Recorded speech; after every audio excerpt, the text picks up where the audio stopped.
જગન્નાથજી મંદિરના ગર્ભગૃહમાં આખરે ભગવાન જગન્નાથને પ્રવેશ આપવામાં આવ્યો। વાસ્તે ગાસ્તે ભગવાન જગન્નાથનું સ્થાપન કરવામાં આવ્યું।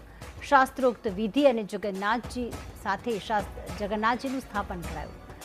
ભક્તોની મીઠી નજર લાગી હોવાથી ભગવાન જગન્નાથજીની નજર પણ ઉતારવામાં આવી હતી અને શાસ્ત્રોક્ત વિધિ સાથે ફરી એક વખત ભાઈ બહેન સાથે જગન્નાથજીનું સ્થાપન કરવામાં આવ્યું।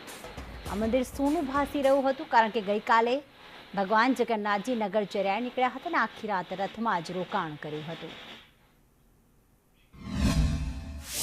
અમી છાંટણા સાથે ગર્ભગૃહમાં વાજતે ગાજતે જગતના નાથને નિજ મંદિરમાં સ્થાપન કરવામાં આવી રહ્યા છે।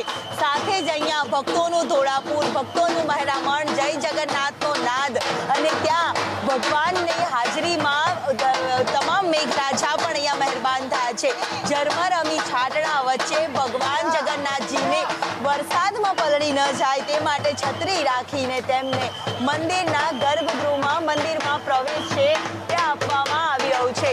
વાજતે ગાજતે જગન્નાથ નાથને પરંપરાગત રીતે ભગવાનની નિજ મંદિરમાં સ્થાપન છે તે કરવામાં આવશે।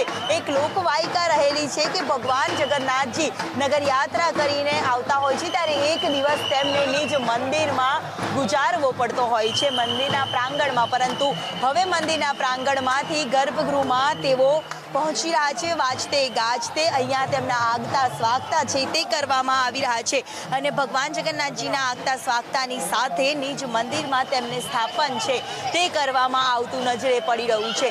વહેલી સવારથી જ ભક્તોનું ધોળાપુર છે તે મંદિરમાં ઉમટી પડ્યું હતું અને વાજતે ગાજતે જગતના નાથને ગર્ભગૃહમાં સ્થાપન છે તે કરવામાં આવી રહ્યું છે અને મહાઆરતી બાદ ભક્તો છે તે ફરીથી ભગવાન જગન્નાથજીને ફરીથી નિજ મંદિરમાં સ્થાપન કરી શકશે। કેમેરામેન સંદીપ રાઠોડ સાથે દિવ્યા ચૌહાણ, સંદેશ ન્યૂઝ, અમદાવાદ।